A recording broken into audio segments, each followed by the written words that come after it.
Welcome, welcome to the Roots and Routes podcast, where community and socioeconomics is the route to our success. I always wish our hometown heroes had the technology during their time to document their journeys, so we'll do it for the rest of them.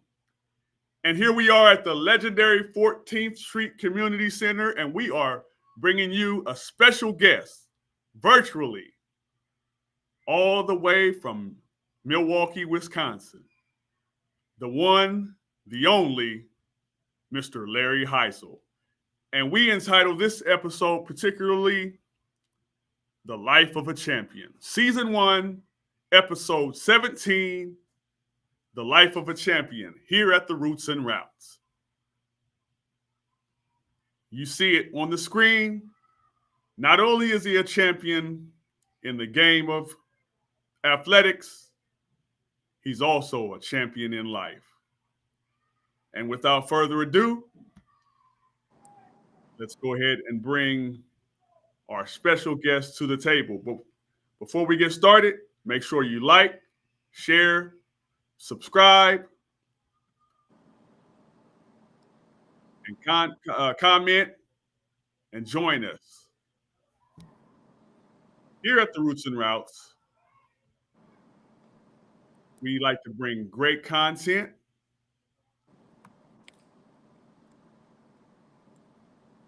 We're going to make sure Mr. Hisle is right up on the screen. So I'm going to go ahead and set this up. Hey, there he is, the man, the myth, the legend. Mr. Hisle, nice to see you, sir. Welcome to the Roots and Routes. Thank you. Good afternoon. So, without further ado, I want to give a little bit of acknowledgement to who you are. Born right here in Portsmouth, Ohio, representing the North End, two-time All-Star, Major League Baseball, one-time World Series champ, career batting average of 273, 166 home runs, 674 RBIs, 128 stolen bases, right-handed batter, throws right-handed, the legend himself, Mr. Larry Eugene Hisle. He was also the first designated hitter in Major League Baseball history. Drafted by the Phillies in 1965. Once again, we're going to put them together for Mr. Larry Eugene Hisle. Thank you, sir. Yes, sir. Great intro, Gordon. Thank you, sir. Thank you. Thank Miss, you. so Mr. Heisel, what we're gonna do today, sir, is we're gonna tell your story today. A lot of people know your story in baseball, but what you've done in life to get to the major leagues and you know, it's not like it was given to you. You had to earn your way through the sport to get where you were. And being from Portsmouth, Ohio, you didn't have it wasn't a cakewalk for you, no means. So let's start at the beginning, even with the people that gave you these gifts. Who was mom and dad, and what did they do for you to start your sports career? Oh, listening to you talk, I'm just reminded that there's one word in the English language that best describes me. That word is lucky. I was lucky to be born to the best parents ever to exist. Lucky to be raised in a city that not only rallied around people, but encouraged and motivated everyone to be the absolute best. But at the top of the list was my mother and father. Like Yes, sir. everyone young child, I had aspirations and dreams of the happiest childhood ever. Mother, hardest working woman I've ever met. I didn't know this until I read her obituary, but she had a business degree. My father worked every day to give me the absolute best chance to be successful. And I just felt that my childhood would be the best that ever existed, but there were some abrupt changes. My father, who when I was young was certainly my male role model, Yes, sir. exited my life at age 6. He became so ill that he couldn't recognize me. And when I would go see him before he passed away, all he would do was cry. When I had just gotten to the point where I'd gotten over my father not being in my life, I lost who I consider the most extraordinary human being ever to grace this earth, my mother. I've talked to a lot of people, got their opinion, and everyone agrees with me. She was the most kind, compassionate, caring person that existed. And after my father died, my mother worked twice as hard to give me things that she felt I deserved. And when things got the absolute worst, one day I came home and picked up the telephone, dead silence, disconnected. We couldn't afford to pay the telephone bill.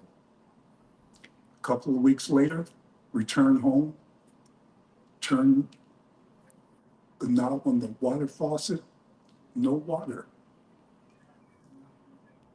Couldn't afford to pay the water bill. And during the period when most young kids would have been disappointed and angry, I was the happiest kid in Portsmouth, probably in the whole country. My mother possessed an ability that's unmatched to make every day seem like it was a holiday. That's awesome. And I'll never forget, she would do things that to this day I smile.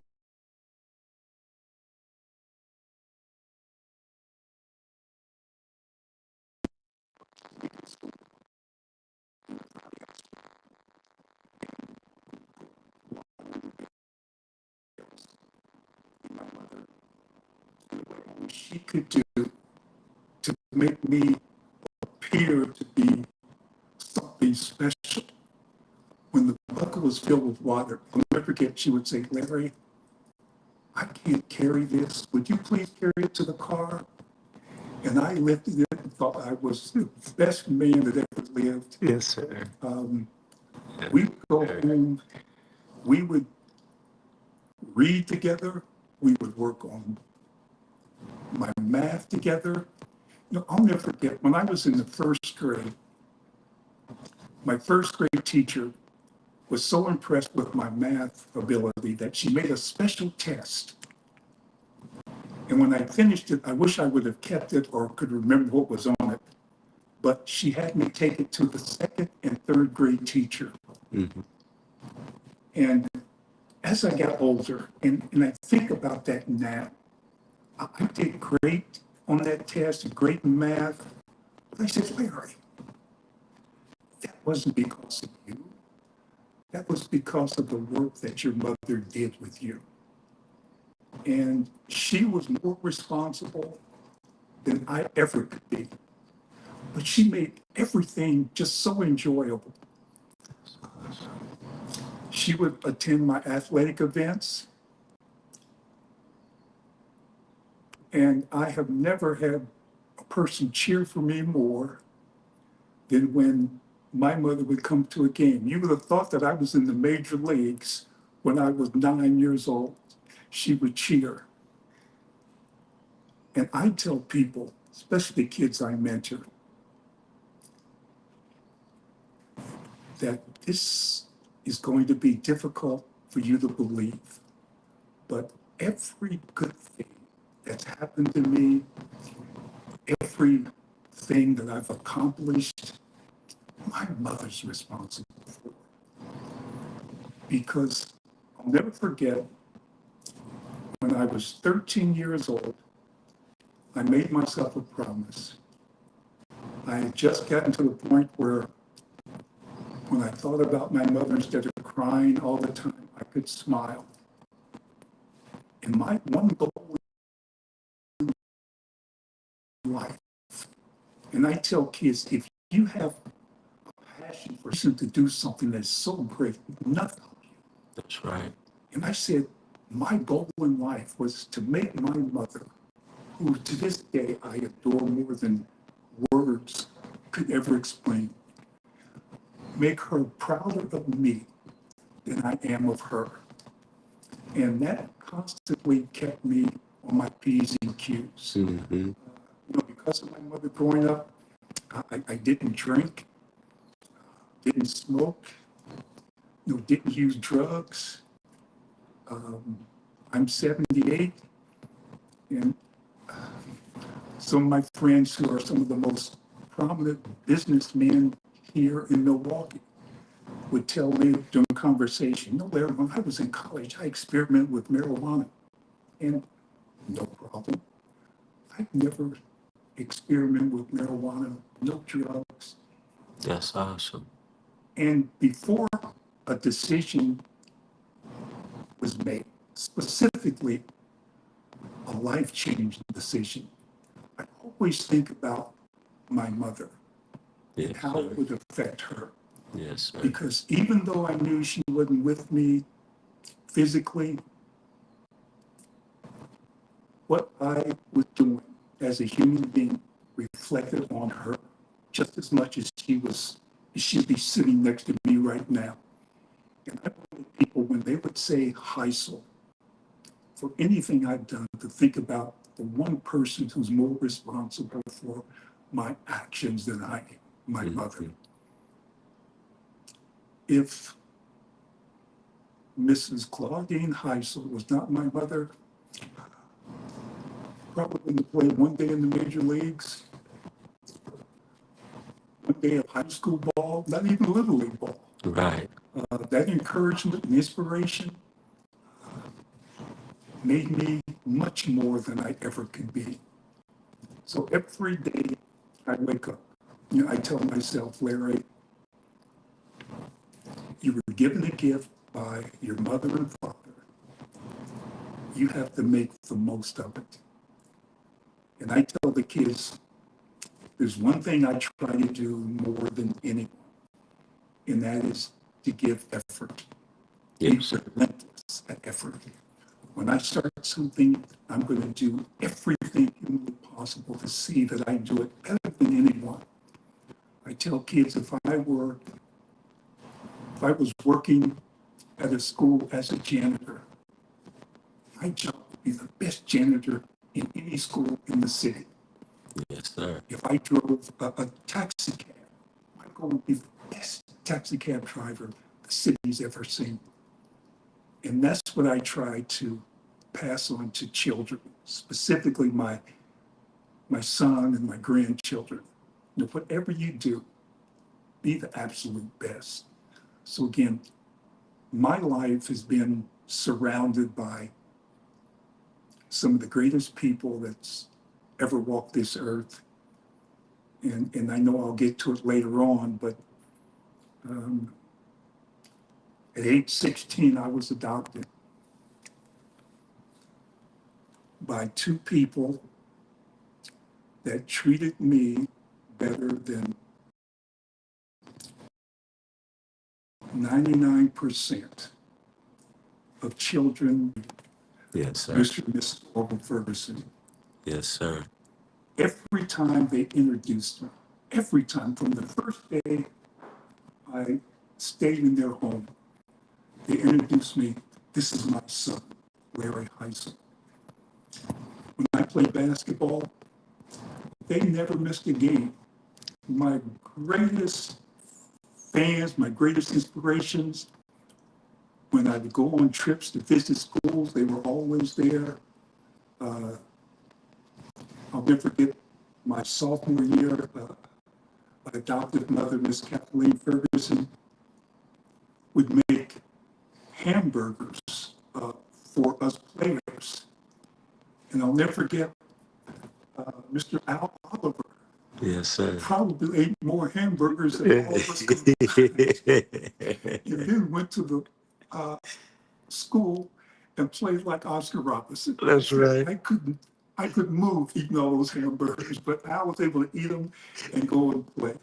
So, but like I mentioned, my life has been just surrounded by the greatest people to ever grace this earth.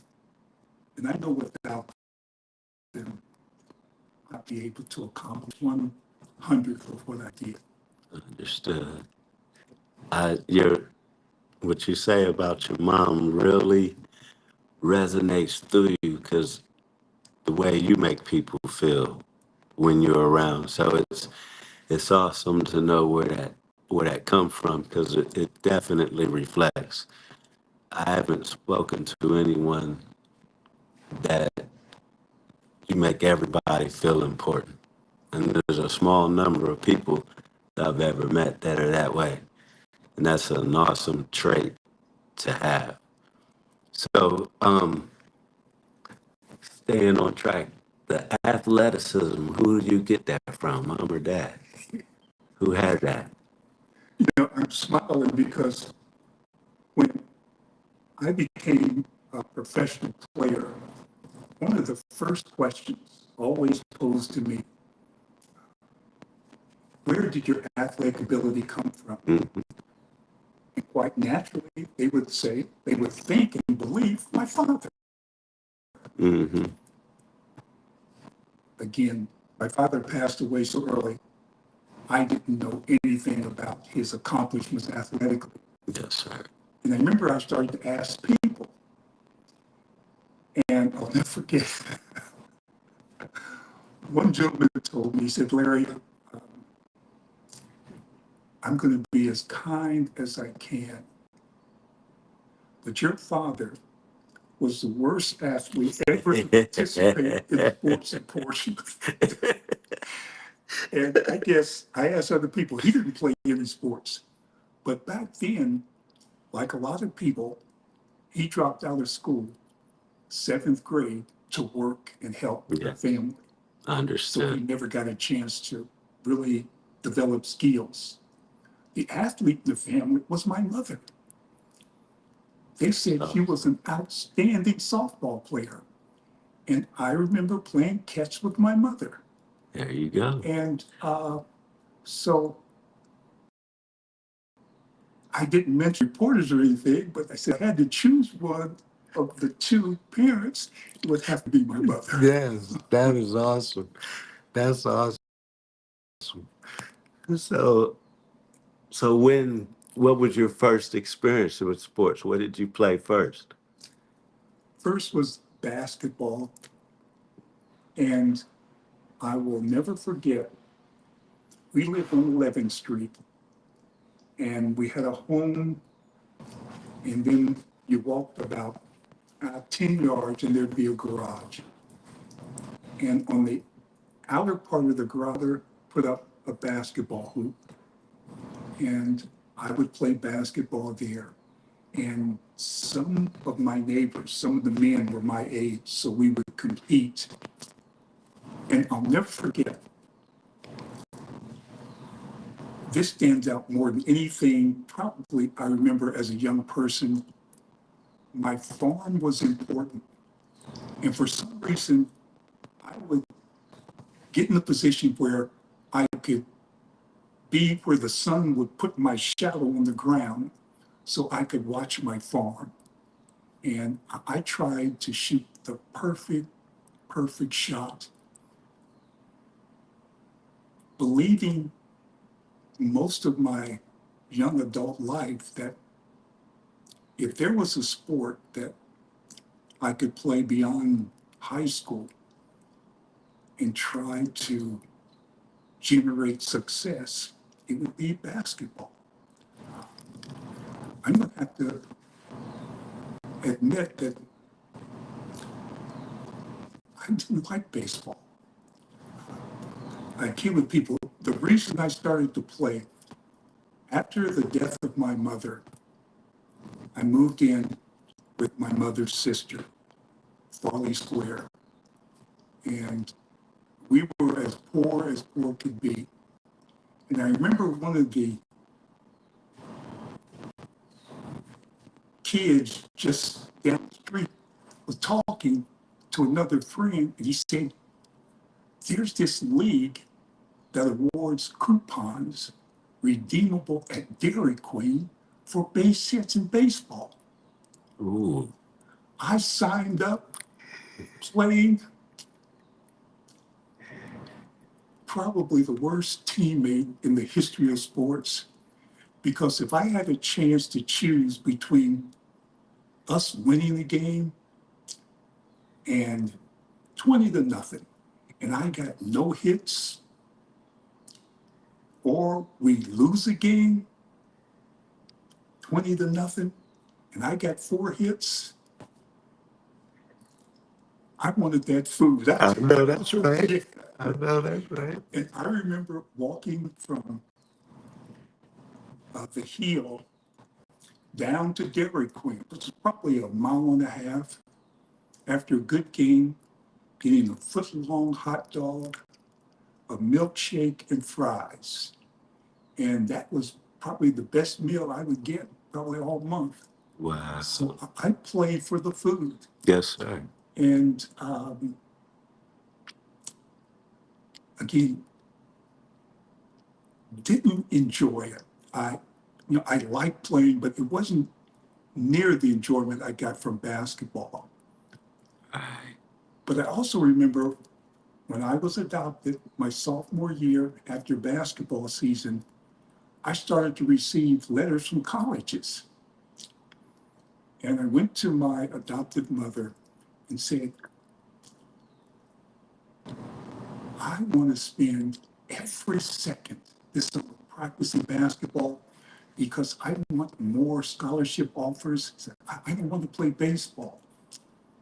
And in only a way she could do, the most diplomatic person giving me the most diplomatic answer. She didn't say, Larry, you have to play or you don't have to play. She said, Larry, you have gifts in baseball. It would be a shame if you didn't try to determine how good you can be. Plus, there are players on that team that are looking for you to help them win. And she said they would be disappointed if you didn't try out.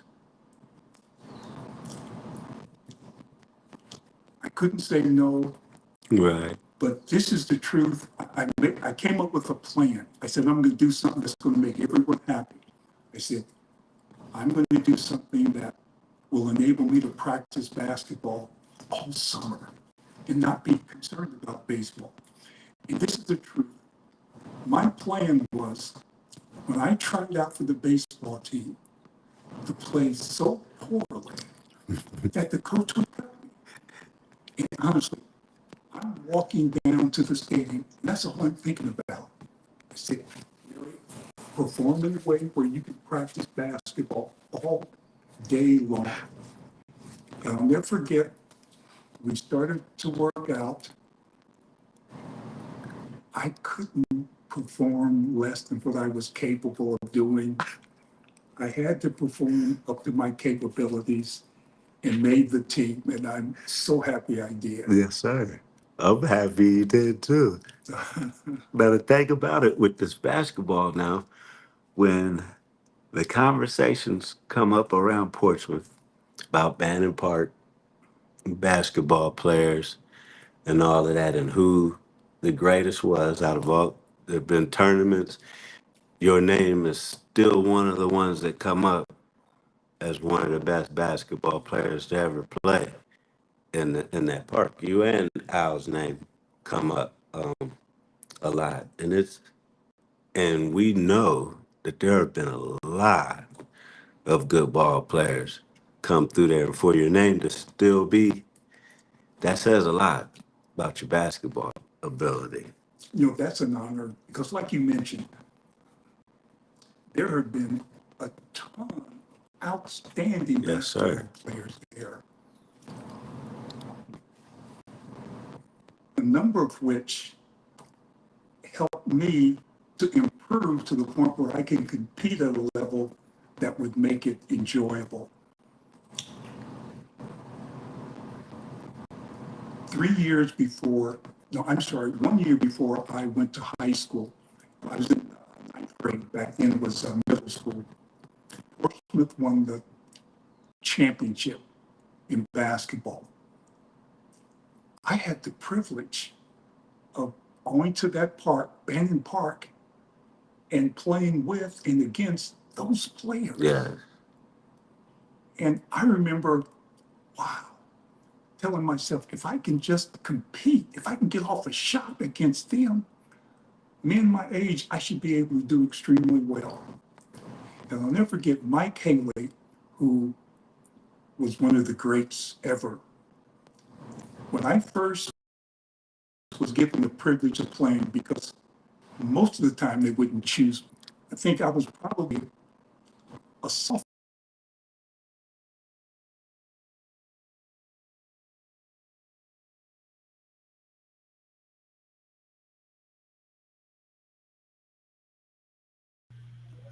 Well, I don't know what happened, but we're going to take a quick pause until we can get him back on the line. But in the meantime, watch this little quick Now highlight. the Brewers have signed last year's RBI champ Larry Hisle to provide more power, which he did the first weekend of the season.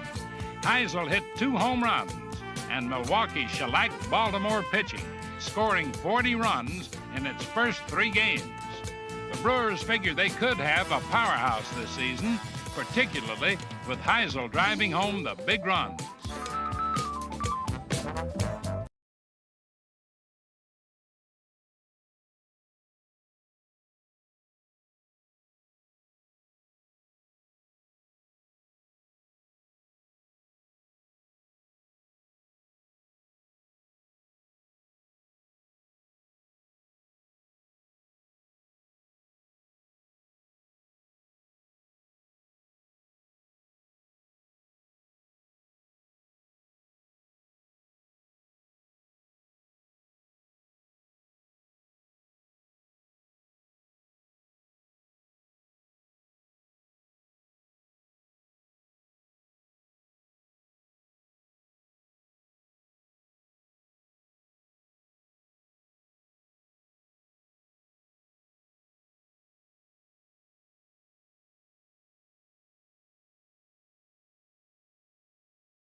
All right, we're back. We are back at the Roots and Routes podcast. Like, share, subscribe, follow us on all the digital platforms, and we will sure to put out great and amazing content.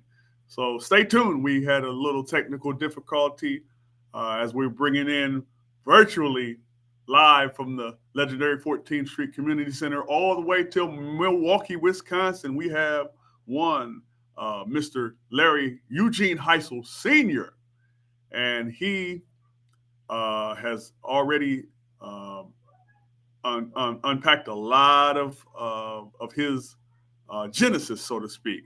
Here at the Roots and Routes, we like to talk about our athletes, our hometown heroes, those that are born and bred from here, but also foreign white spread, we give them an opportunity to kind of shed light on their story. And if you just only caught the first 15 minutes of this particular episode, then it's definitely heartfelt and inspiring. So what we're going to do, we're going to take another quick breather, and we're going to make sure everything's good. Hold on. Now the Brewers have signed last year's RBI champ Larry Hisle to provide more power, which he did the first weekend of the season. Hisle hit 2 home runs, and Milwaukee shellacked Baltimore pitching, scoring 40 runs in its first 3 games. The Brewers figured they could have a powerhouse this season, particularly with Hisle driving home the big runs.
Right now, can you get back? There we go. There you go. Now you able to backtrack to where we were recording so we can be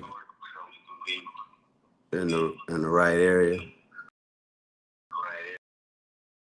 Oh, let me mute that. I can beat up with something.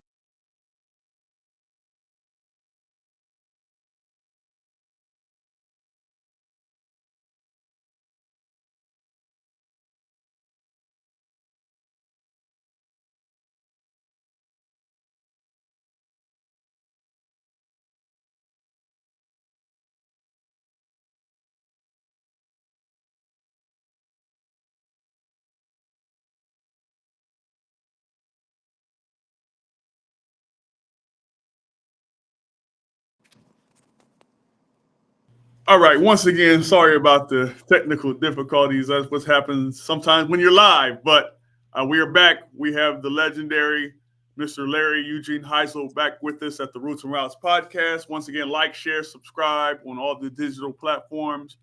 He was just leaving off. If you was with us in that first 20 minutes of this live recording, he really unpacked a lot of things in his upbringing and his childhood and kind of what shaped him into be the man that he is today with the loss of both his parents and his love of sports and just his rearing and but one particular passion and love that he had as a youth was basketball and one thing he was talking about was his kind of genesis and start at Bannon Park. So if you would continue, Mr. Hisle, and then just kind of talk a little bit more about some of the athletes that you went up against. You had started talking about Mike Haley. So if you could remember where you left off at with Mike Haley. I'm reminded working with the kids that are students and athletes of camps, basketball camps. And periodically, I'm asked, Mr. Hisle, what great camps did you attend? And I said, man, I attended the best camp probably in the history of basketball, Bannon Park Camp. I said, it was just a group of athletes that lived in the area, played basketball, and were great. I could not have gotten better instructions, better competition anywhere in the country. Wow. And we had 3 of the players that played on the state championship team. If I was privileged enough to be chosen on the team, I knew that if I could compete, didn't have to be great, but just compete against them, players my age, I'd have a huge advantage. And Yes, I was sir. just so blessed. I'll never forget the first time I was chosen and my players ever to play at PHS, a ball was shot and he didn't guard me and I didn't guard him. But somehow, when that ball went up, he was in front of me and I was trying to get that rebound. And to this day, I'll never forget, never in my life have I been blocked out so well. When that happened, I told my Larry, you have to work on how to get around people like Mike Haley. And I'll never forget when the game was over, I went down to the other side. I put a basketball on the ground and I pretended Mike Haley was in between me and that basketball. And I had to work hard, faking to get to that basketball. And so many events like that, I think propelled me and encouraged me to give every ounce of strength to be the absolute best because those players really set the table for athletes like myself. When you played at that gymnasium, which was always filled, There was not a game that I played from my sophomore to senior year that it was not packed. Once my junior year, we played against Dayton Belmont, probably one of the best high school teams ever. They ended up winning the state championship. And I'll never forget, they had to rope it off. They allowed so many people to get in. And on one particular play, the ball went out of bounds, and I went over there, and the official gave it to me. There were people on the line. And the official said, Larry, just get as close as you can to the out of bounds lines. But that was what basketball and sports was all about there in Portsmouth. Yeah. When we were in grade school, I'll never forget being told that we have to work hard because the players before us has done so well that we're playing not only for us, but them and the players behind us. So we always had that in the back of our mind. And every time I took that court, I knew that I wasn't out there just for me, but for a whole group of people Yes. that have helped me get to that point. So I was just truly blessed to grow up there in Portsmouth. Yes, sir. We're blessed to have you there because what you, like I said, so many, the effect that y'all, I don't know that y'all understand, you and Al and some of the other legends, the effect that y'all have on that area is, I don't, it just, it drives a whole lot of people. You know what I mean? The stuff, everybody's proud Oh, of you guys and your accomplishments. oh, And knowing that we've had a lot more that should have made it, the way you came about, like when a kid was playing ball, how you used to reach out to past ball players and stuff like that. You've always gave encouraging words. That stuff goes a long way to even other athletes. They remember those type of things, and it's a big deal. Um, so to that point, if I lived in Portsmouth right now, I know that I would be doing exactly, if not more, yeah, than what I'm doing here in Milwaukee. In fact, I know I'd be doing more. yes, sir. The men probably would hate me because I'd get them all to volunteer to either coach, mentor, take kids to different athletic events, study with them, do whatever you can to guarantee that they're going to have the best chance to succeed. That's beautiful. We have so many basketball camps and football camps that Portsmouth, I think, would reemerge as the hot spot for athletics the way it used to be. I know that there are good athletes there, but I would love to see Portsmouth get to the point where when you mention athletics, you don't think about the teams from Columbus or Yes, sir. Cleveland. That's right. You say Portsmouth, Ohio, and nothing would please me more than for Portsmouth. It's beautiful that you say that because Gordon, you know that everything that you're saying is what we're kind of putting this whole thing together for. The exact same thing that you're speaking on. That was the vision for all of this. And it doesn't matter where you are, you're part of this whole drive, and any leadership that you're willing to give us on what we should and what we can do, we're going to do it. Gee, That's what we're here for. you know, And I'm so happy to hear you say that because when we talked, that was part of it. Like, we hope we can get him to want to be involved because people will move when you speak. See, it's different coming from me. I'm just another person. I have respect around there, but it can never be on the level that you have. You know what I mean? So it's a blessing to be able to have someone at your level that could even give us any guidance on what directions to go, because we want to do that in basketball, football, baseball. We want to do it all for these kids because they deserve it. And there's a lot of kids in that area. It's just as many kids in that area as there is in a big city. We got just as many kids to work with. When I was in school, there was only two divisions, A and double A. Yes. Double A, the larger of the two.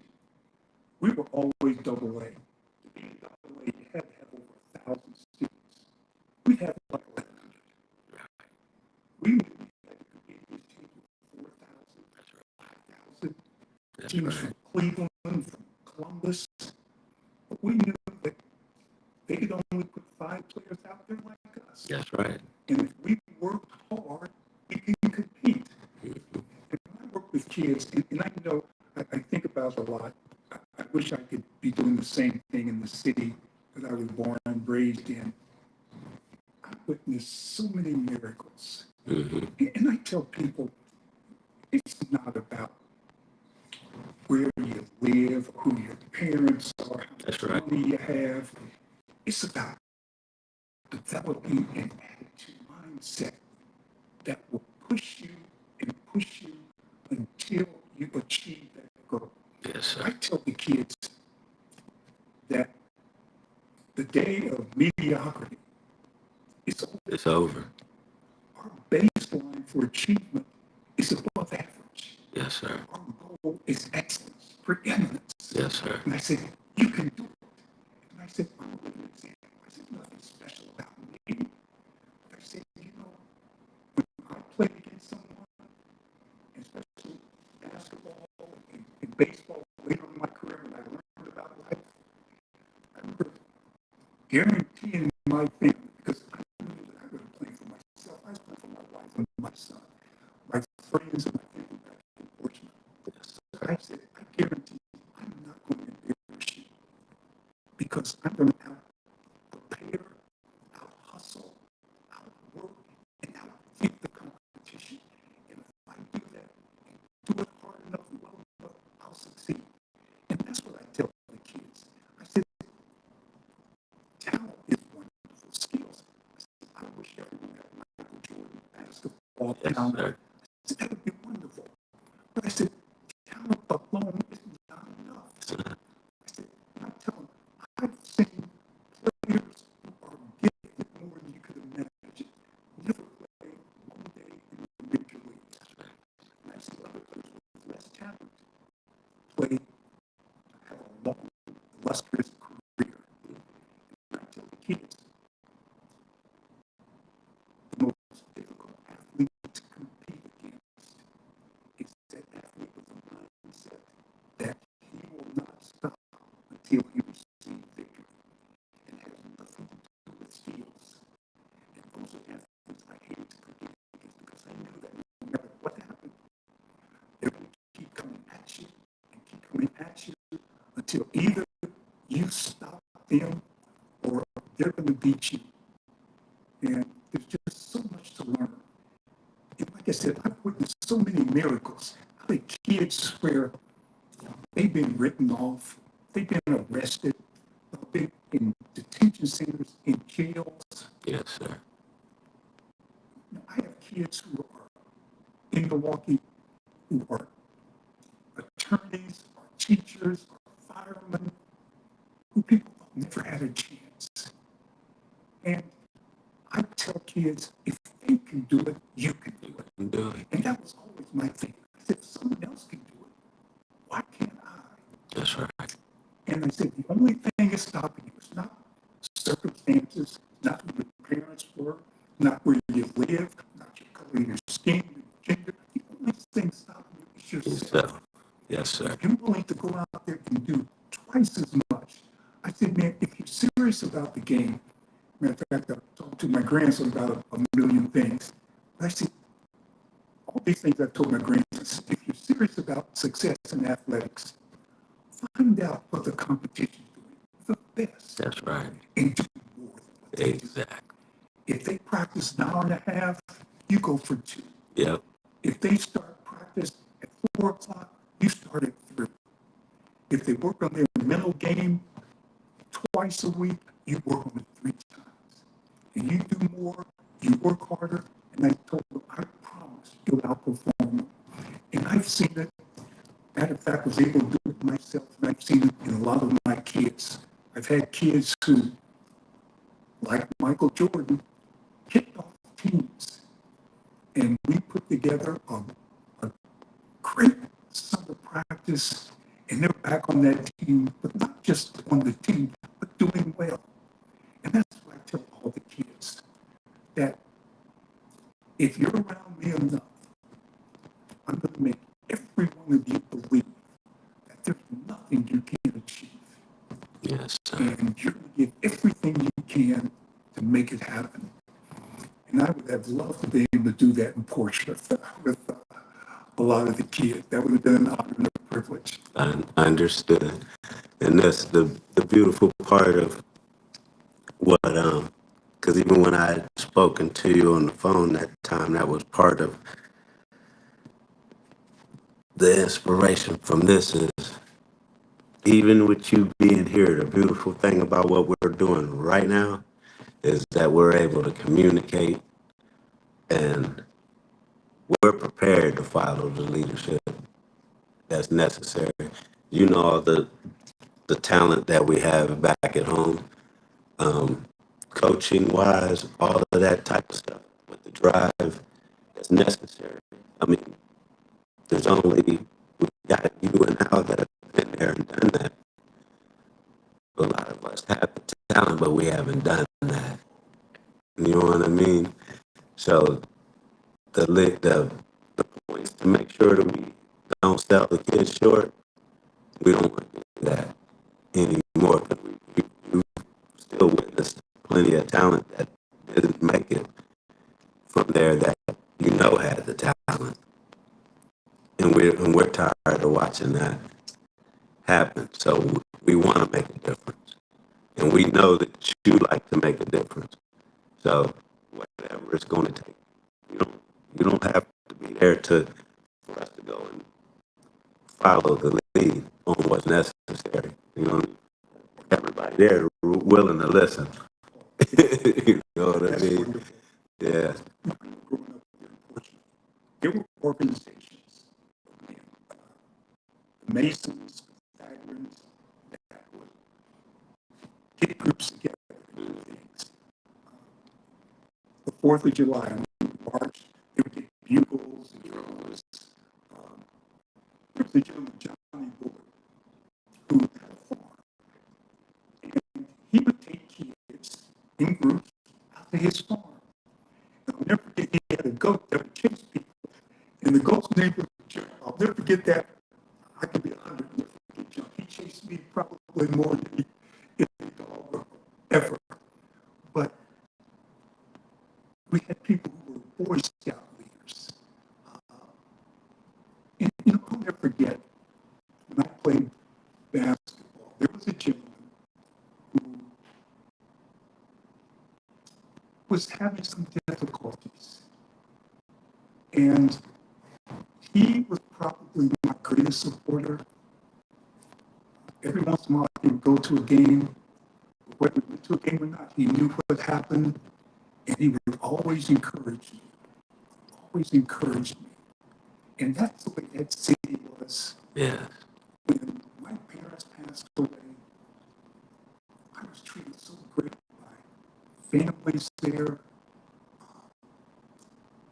friends, that even though I had no brothers or sisters, biological, and I was adopted, Opal Ferguson became my adopted brother, but I grew up most of my life without brothers and sisters. But the city adopted me, and it seemed like I had 1,000. Yes, sir. And like with the work that I do, there have been a number of kids, I tell them that, I don't have family. I said, my mother and father passed away so early, I have no siblings. I had one grandfather that lived about 4 months longer than my mother. And after that, It was just me.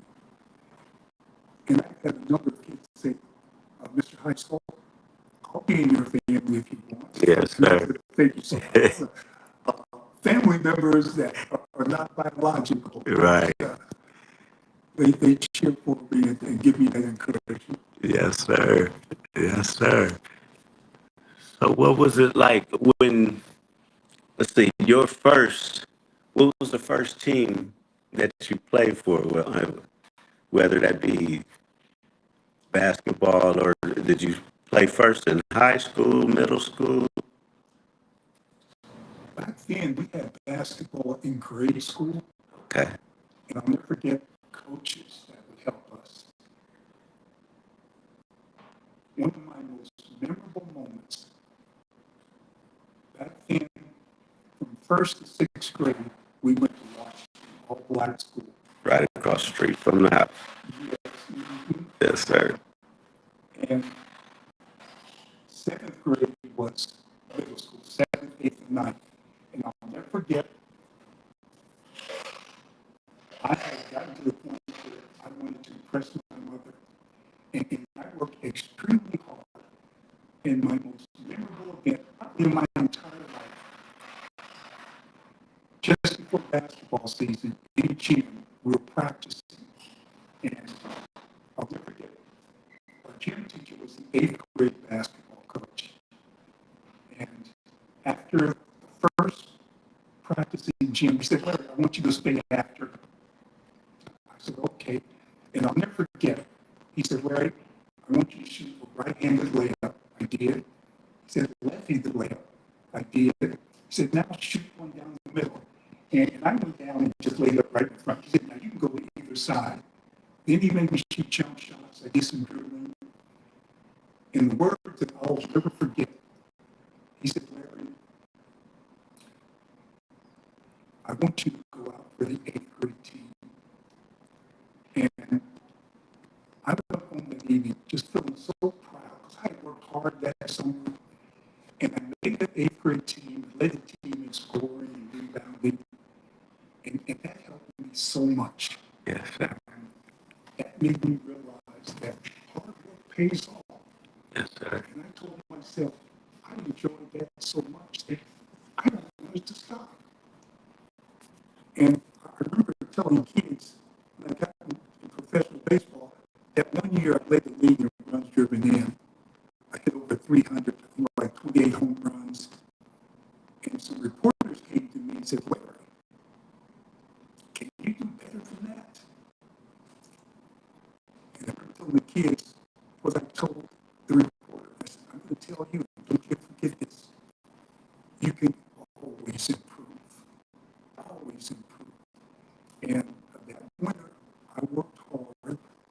That next year, first year Milwaukee, hit more home runs, hit 34, drove more runs, came in third in the MVP ballot.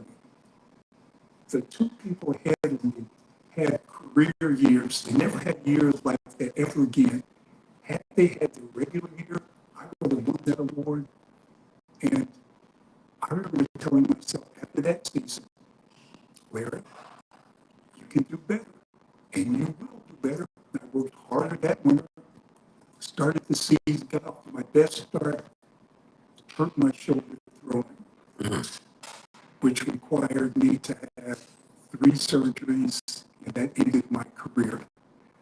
I probably averaged 30 at bats for the next 4 years, right when I was playing the best baseball of my life. And I used that. There's so many lessons I've learned. Yes. There was a young man that came to me that I really like. He's like a son to me, almost 11. And he said, Mr. Hisle, why do all bad things happen to me? And I said, young man, come here. He said, when I was your age, I said almost the exact same words to an alma mater in Kentucky. And you know what I've learned? that things are bad and they'll continue Yes. to be challenging. Yes, sir. But you know what lesson I learned? I said, things won't get any better, but I'm going to get tougher and fight harder. And I said, young man, Sir. I get to the point where there was nothing, no challenge that I wasn't up for. And I said, I promise, you're going to be the same way. Every step of the way, I'm going to go through it with you. And we'll talk about those things, how to get better. And it's a privilege to be working with these kids and to see a frown and disappointment on their face. And then after working with them, see that beautiful smile come on and that change of attitude. Yes, sir. Nothing gives me more joy than that. Do you get to do that in a group setting? What's the format of what you got going on? Because I know it's something connected with you and the Brewers as well. How are y'all doing that? What is the You know, I started just on my own. awesome? I remember watching television here in Milwaukee. I had retired, and I saw an event where a young kid murdered another young kid, both black. And I said, that's horrible. Turned off the television, went and did something else. And I said, Larry, you know what's horrible? The fact that you watched what took place and doing nothing about it. I said, that's what's horrible. Those actions those kids did, that's not what we want. But what you're doing is worse than what they did. So I said, take some action. If you want to make change,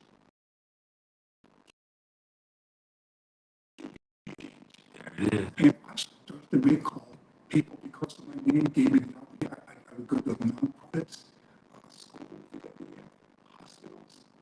My son, for a while, owned a company, a nonprofit that worked with young kids. That's awesome. That they sold the company, and then I went back on my own. And now, even at 78, I work with the Milwaukee Brewers who allow me to maintain my passion, which is mentoring young kids, disadvantaged, impoverished, as well as kids at children's hospitals. So I feel extremely fortunate. That would be awesome. And if ever able to, we'd love to join you on one of those one time. That would be awesome. You know, I would be honored. I do things almost daily. As a matter of fact, last night, 6 o'clock, I got a call. Was away from my phone, looked at it. A young kid that I mentored, and I still mentor, he's 19, called him. He said, Mr. Hisle, how are you doing? I said, fine. How are you doing, young man? He said, good. He said, Mr. Hisle, you know what I'm doing? I said, no, what's that? He said, I'm mentoring kids the same way you mentored me. That's awesome. He said, I have a cousin, 11 years old. And he said, Mr. Hisle, he's going to call me tomorrow. He said, could I call you and have you help me? That's I said, awesome. man, I would be honored. But that was a great feel. I still get calls from people that I work with. Yes.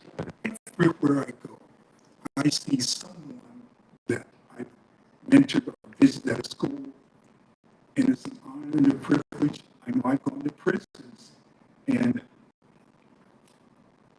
their inmates will come up to me, which is another thing. I tell the kids before I work with them that I have a serious problem that affects everybody. It's going to affect you. People are scared. Yes, sir. And I share with them, my problem is I've never learned how to do anything halfway. Right. This relationship will be no different. Right. The young man, when you do good, I'll be the first one to cheer you on. Athletic events, I'll be there attending. When you make a mistake, We'll be right there. Tell I'll be you. the first one to let you know that changes have to be made. Yes, sir. Don't tell people about all the detention centers and prisons you've been to visit young men, but I know I've been to more prisons than anybody here in the state. If I don't give up on kids. I love that. I wish it wouldn't happen. I don't. Work has to be done. Yes, sir. 2 years ago, a young kid I'm working with, I'll never forget, he would always say, I would say, young man, here's some work I want you to do. I'll take you through. Real soon, Mr. Hisle. Young man, I want you to practice. Real soon, Mr. Hisle. I went to visit him in prison. Mm-hmm. And the first thing he said was, Mr. Hisle, I'm sorry that I kept saying real soon and putting things off. And I told him, I said, young man, I'm sorry you're here, but life's not over. No. We just have more work to do. Yeah. I said, there are a lot of people that end up in prison, released, come out and have a great life. Yes, sir. And I said, that's what you're going to do. I said, they have study programs here, they have training. We're going to get involved in all that. I know all the wardens, so I can get them in those programs. Yes, sir. I don't give up on kids. And That's awesome. I certainly won't give up on this young man. But the problem is, I was telling my wife that I have a young man just like him who I'll say, young man, here's some homework I want you to finish. I'll get to it, Mr. Hisle. Young man, we're going to have to practice. Oh, I'm a little tired. We'll do it later. And I told him, I said, young man, I'm changing the way I'm doing things. I said for a long time, the realization that there's certain things I can and can't do with mentoring. I said, I'm not your father. I can't tell you everything to do. Mm-hmm. But I said, you know something? I've asked your mother what I can and can't do. And she's given me more latitude than your father. So it's going to be a change now. I'm not going to say, young man, I want you to do this. We're doing it. Young man, this is what you're going to do, and this is when I want it done. And I said, I hope it doesn't sound as if I'm a taskmaster or evil or hate you. Nothing be further from the truth. I said, there's no more games. I said, I've seen too many young men like yourself end up in prison. And I said, young man, I'm not a betting man, but I'll bet you anything. You'll never be in prison. I said, because we're going to start right today. Right now. Doing things that has to be done. And I told him, I have a lot of these things with the kids. One of the first things I do with the kids is I tell them, we're going to make a list of things that are just non-negotiable. You have to do. Yes, sir. And I said, I want you to make your own list. I said, I had a list of non-negotiables. Mm-hmm. I said, there was a time, I said, things I can't do. I said, I can't smoke. Mm-hmm. I can't drink. I can't use drugs. I'm kicked off the team. Mm-hmm. I said, once I became professional, I said, those things will take away from my success. Mm-hmm. So I said, young man, we're going to have some non-negotiables. And I said, you know what they're going to be? I said, during the summer, normally I take the kids to what I call Pro Week, Mm-hmm. where I'll require them to come with me, and we'll be in that gym at 5 o'clock when it opens up. And we work out for 3 hours. And I've had some young men say, Mr. Hisle, 3 hours, that's no problem. But if we start at noon, though, and work from noon to 3, and I say, we could, but we're not. But we're not. I said, that 5 o'clock workout sends a message to the world. Yes. How important it is for you. I said, at 5 o'clock, we're not going to have any disruptions. That's right. At noon, people will be playing all around us. There'll be noise, there'll be music. I said, 5 o'clock is going to be me and you. And we're going to work, and I want you to focus and get more out of that practice than anyone I've ever worked with. So a lot of the lessons I learned, I use games with the young men, and I've discovered it gives me a better chance of being successful with them. Yes, sir. That makes a lot of sense. 'Cause we've got a lot of young men. I mean, there's some talented young men right there in Portsmouth now, but the home lives that they're dealing with is that's where the challenge comes in, and keeping them all in line to get them where they're capable of getting to. Great point. I know that with these kids, my work is a lot more difficult than just being with them and spending time. Yes, sir. Because I know that when they leave, Yep. everything I said will be challenged by sometimes family, Yeah. oftentimes by their friends, and by society in general. Yes, sir. And I said, I have to send out a message that they have to disregard a lot of that. There are a lot of homes I go into. I'll leave the home and I'll tell myself, I don't know if I can make it under these Under conditions. these conditions. But I tell myself, it's happening, so I have to work harder. Yes. And I can write a book about instances where boyfriends, and I have to be lucky, most of them give me a lot of respect, but there's some of them that don't like the fact that the mother is giving me more power than that boy over the kids. And I'll never forget one time I went to a home with a young man, and it was our first meeting, and I met with his mother, we talked, and she needed something from the store, so we walked to the store. And we came back, and they lived in a home where you open the first door and you walk about 6-7 yards to a second door. After opening the first door, the second door was open. And we're walking, and I hear his sister tell his mother's boyfriend that there's a man here mentoring my brother. And he didn't like it. Oh, he started to curse. He said, no, so-and-so is going to come here unless I let him come here. And so, we kept walking. He kept cursing. And I got to the door and walked right over to him. He was probably about 5'4". I'll never forget, it was like 3 in the afternoon. He was drinking, almost drunk. And I walked up to him, got right in his face and said, listen, his mother asked me to help. I said, if you believe that I'm not supposed to be here, discuss it with her. If that's her belief, I'll never come back. But if she wants me to be here, you're going to have to accept the fact that I'm going to come.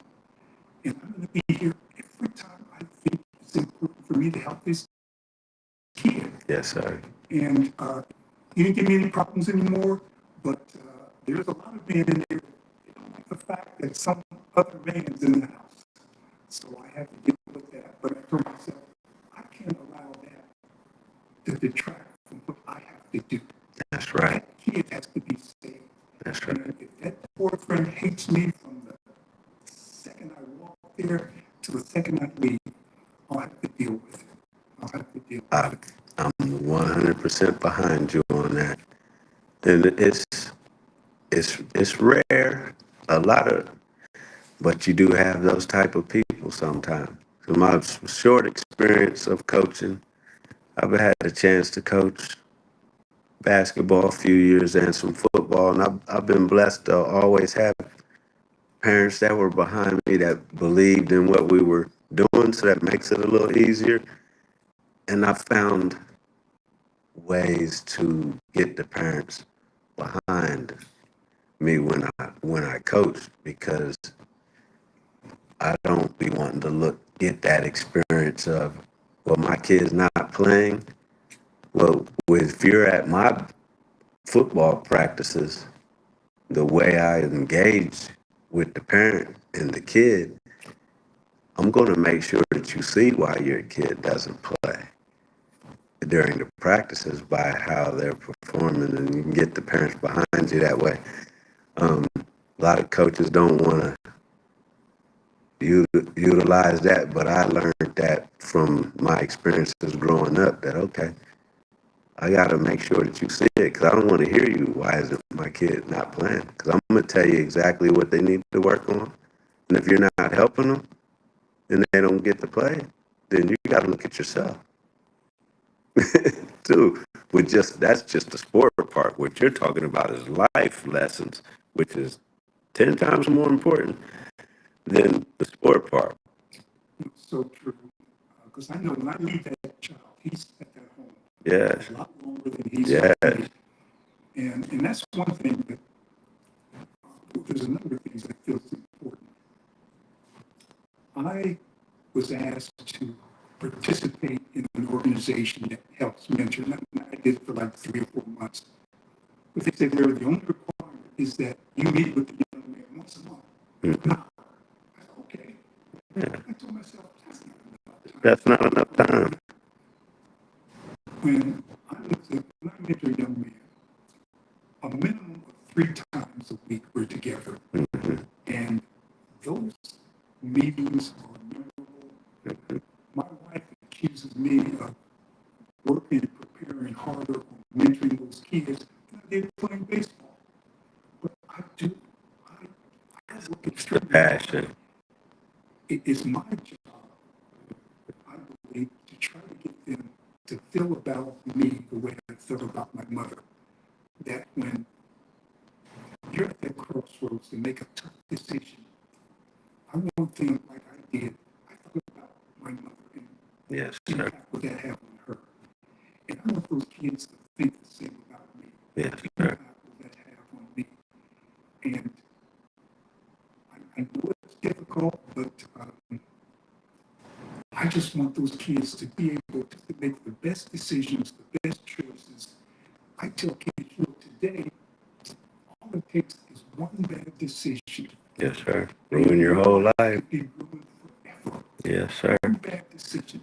Well, see, what some kids have to learn to deal with also is, see, when they finally have someone that's giving them the attention, they have to learn how to deal with that part too, because when they're not getting that at home, it's kind of hard to accept it when someone actually starts to put the time in. Because I've seen that experience too with friends or other people when they do get some positive influence. They got to be willing to take it too. And that part is to reach a kid sometimes it can be difficult. That is so true. And again, I'm just so blessed for my experiences in life that I can use to help. So I know the kids, one young kid said, Mr. Hisle, what do you think was the main reason for your success in baseball? I said, well, that's a tough question. I said, probably my mindset, but just as important was my ability to handle adversity and failure. Exactly. And I said, young man, that's what we're going to work on. I said, anybody can live a life if nothing happens but success. That's right. I mean, every day you go to school, you get all A's, you're the best basketball player. You win the lottery. Yeah. Most people wouldn't want to be around. Right. They wouldn't need it. I said, life's not that way. No, it's not. And I told him, we have to learn to deal with difficulties. Because I said, whether you want to believe it or not, the question is not whether or not difficulty is going to come my way. The question is, how bad will you fight when they do? Yeah. And that's what we have to be prepared for. Again, there's just so many valuable lessons I try to pass on to the kids. And with the kids, overcoming challenges, and also dealing with fear. We have different activities.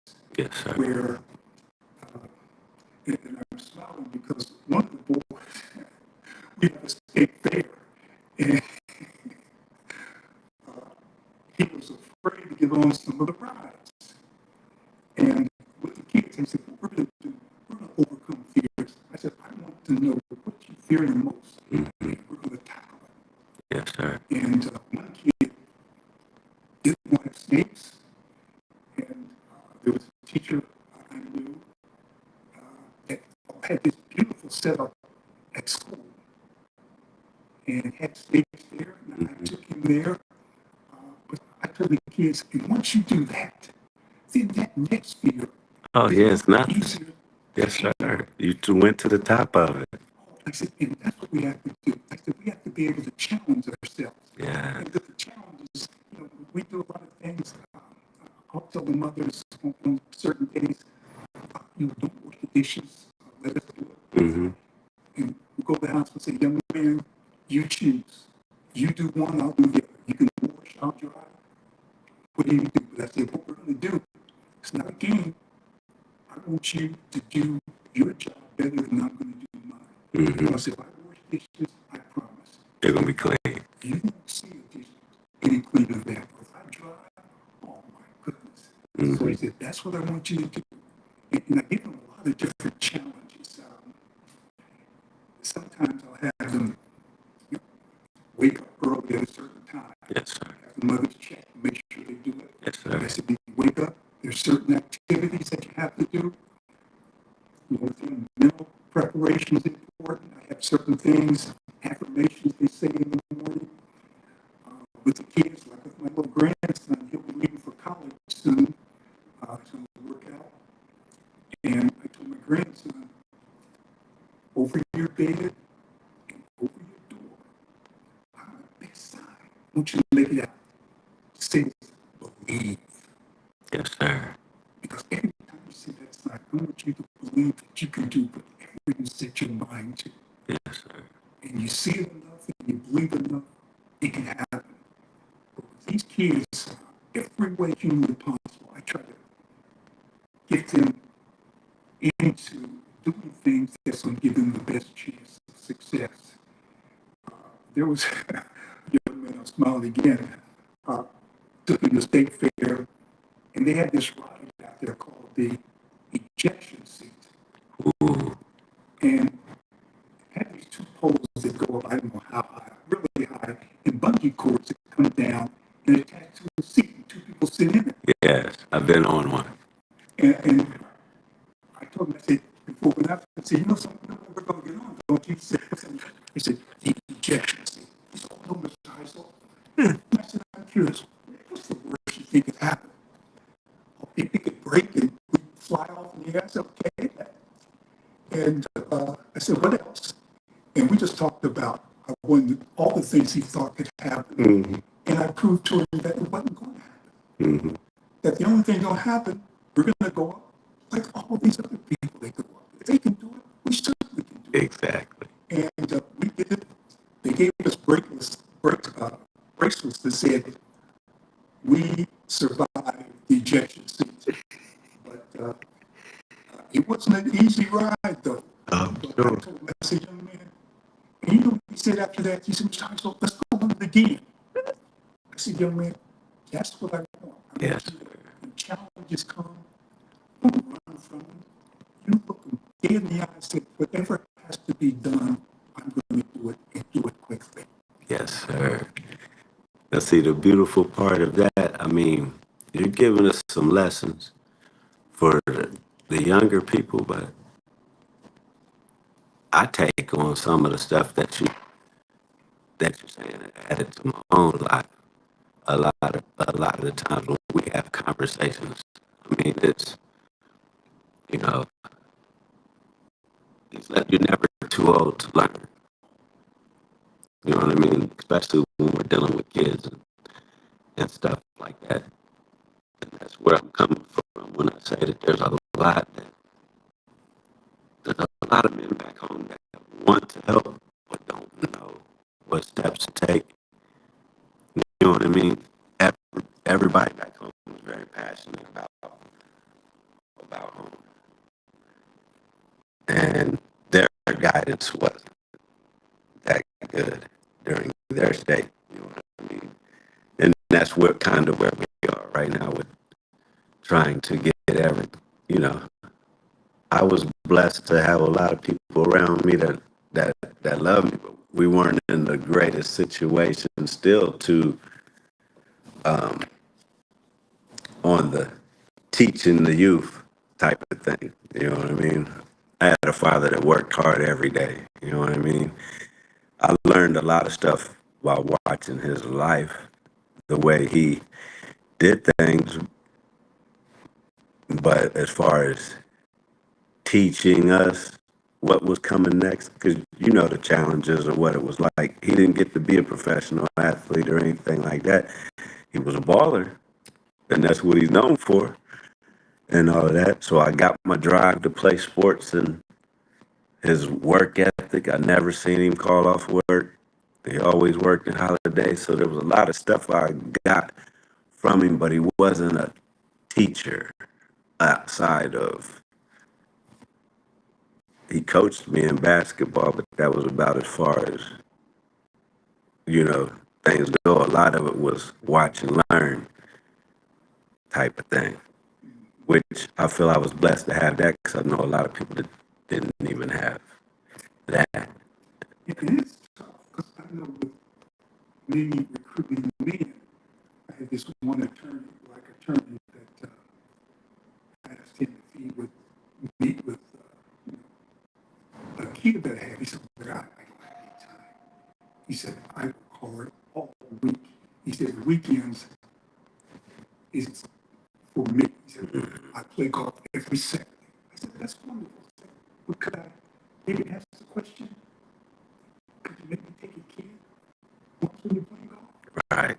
Would that be okay? I said, I certainly don't want to take away from your life, but I said, I think we all can have ways in which we can do things to help. Yeah. And he did that. In fact, I went with him, another golfer, I just put, and had a wonderful time. But he's just a wonderful man that I needed those kids to see. Yes, sir. Because that's another thing. Our black kids, they don't get the chance to visit with doctors, Right. attorneys, businessmen. Right. And I try to introduce them. Because they're not here. Oh, Sheila?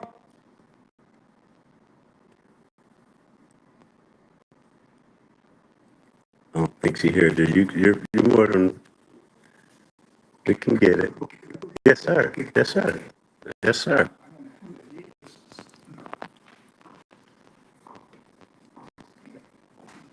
It's an awesome interview, Mr. Gordon. Have anything to say, Gordon? You can speak right now if you need to. Yeah, you know, I think he's very he's really connected with purpose, man. He's a purposeful man, and he has a greater understanding than himself. Um, so I think clearly to be able to connect him back with his roots and a lot of the things that he foresees for the young people. You know, we talked about a lot of the visionary stuff that we want to, you know, partake of and really lead the way on. So clearly he's one of one. He's a leader, and you know, it's all salute, all salute. Okay, he's back in. We'll get back to it. Right. So, hey, KD, unfortunately, a lot of the sound was not good. I don't know how it came across overall, but the sound was tough. Static came in once you added your mic. I don't know what caused that, but it's all. We'll try to work it out there later. We'll get back into it. Okay, Mr. Eyes, well, you can continue. You can continue where you are. Apologize for that. It's all right. Two people from the organization that I'm in. One of the best called MISA, Milwaukee Youth Symphony Orchestra, do a wonderful job. They pay for kids to instruments for kids, plus the lessons. Every 2 years, they go on a trip to a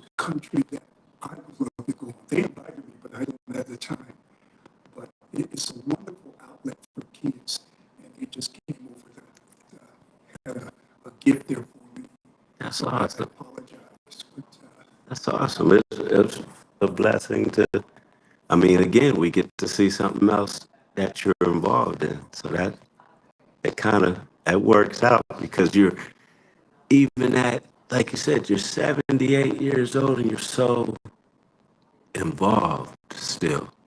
You know what I mean? I can remember being, before I started coaching, complaining about what it would be like when I did start, because it takes time to be a coach. I was a little bit afraid to take that step in my earlier years when really I was naturally a coach and just didn't want to. So I was done playing sooner than I wanted to be due to injuries, and I wasted a lot of years that I could have been with the kids, and I regret that to a full. I truly regret that because I could have been involved. I had opportunities to be involved in my early 20s, and I wish that I would have. From the, I could be talking about, oh yeah, I've been coaching for 30 years. I could already be saying that, and I wish I would have done that. So to see you now, this and being you, you raised the bar. And that's what I like to be around. And I said that to you when we talked on the phone about a month ago. That as a man, to to see a man work like you're working still, it there's no excuses. You know what I mean? And I thank you for blessing us with getting to hear these stories. It's going to help the children. It's going to help men continue to stand up because you're still doing it. You know, today, I find I get more enjoyment working with those kids. Yes. And I know they get from me. Yes. I got a call, and the 7th of July, a young girl with cancer that I met at Children's Hospital. Maybe she was 7 years old. She's 11 now. And she called, but this winter, her father called to me how she is. And I spent more time with her than any other kid. Her father called and said, I need a favor. I said, what's that? He said, my daughter won't let me come to this house unless I drive her to visit you. I said, well, bring her up. And we're going to the game July the 7th. And she will bring her brother. But I just get so many joys like that. One of the most things that's ever happened to me, I was 72 years old. A young man, 21, gave me a call. Said, Mr. Hisle, you got to come to my apartment. So I went to his apartment, had his girlfriend there. He said, Mr. Hisle, I just proposed, and she accepted. I said, young man, wonderful. And then he went on to say, he said, Mr. Hisle, I remember the first day we met. And I remembered it too. It was at the group home. And I told him and some of the other kids I was going to work with him. And he said, at the apartment, he said, Mr. Hisle, you told me that you would come to my athletic events, you would mentor me, you would come to my school projects, you did all that. But then he said, Mr. Hisle, you also said, and I remember saying this, I told the kids, I said, I'm going to be in your life always. I said, oh, you come to your wedding. He said, Mr. Hisle, you said you'll come to my wedding. I said, I remember that. He said, Mr. Hisle, when you come to my wedding, you'll be my best man. That's awesome. And he has family here, but I did a lot with him. He got himself in trouble a couple of times, went to a detention center, went to prison for a year for stealing, wasn't bad, but came out doing well now. And that was the greatest joy. My wife just never in the history of this country or the world has a 72-year-old man been the best man for someone 21. I said, you're probably right. But I said, That's it was the best awesome. feeling probably I ever had.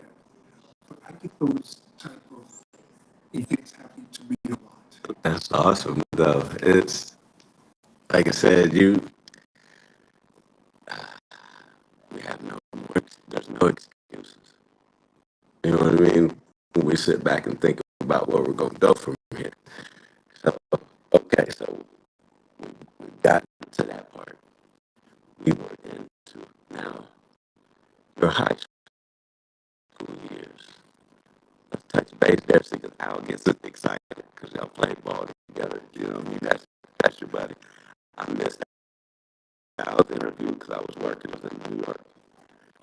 So I didn't get to be part of that. And I really wanted to because I had, I've got some moments with Mr. Oliver too that I've had. I got a chance to drive him to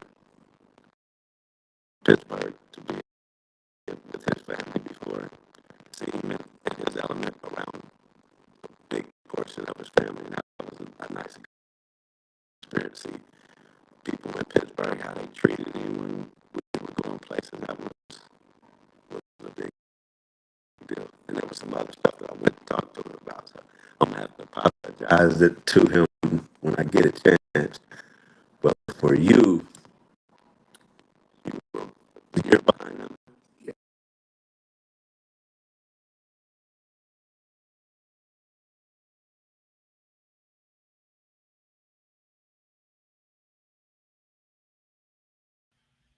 Hey, we apologize. We've had tremendous guests on the Roots and Routes podcast, and it's one of the virtual recordings that we tried to render to you. Unfortunately, we've had a lot of technical difficulties on this particular episode, so we'll make sure um, when we bring him back, we'll try to get the sound in a better position so y'all can uh, really glean from someone as just uh, the perfect gentleman, Mr. Hisle. I've heard many people say he's the nicest person that they've ever met. So, and I can attest to that as well. But in the meantime, make sure you follow the Roots and Routes podcast on all the digital platforms. Like, share, subscribe. If we can get him back on the podcast, we'll definitely bring him back. He may try one more time to come back on. So I'm going to hold y'all for about 30 more seconds, and we'll see where we go from here. Like, share, subscribe. Now the Brewers have signed last year's RBI champ Larry Hisle to provide more power, which he did the first weekend of the season. Hisle hit 2 home runs, and Milwaukee shellacked Baltimore pitching, scoring 40 runs in its first 3 games. The Brewers figured they could have a powerhouse this season. I guess I've never done this, Hisle so now we driving know home that the the big phones runs. overheat. We've never get him on here real quick. As we're, I think we might already think he's understanding since we done this once.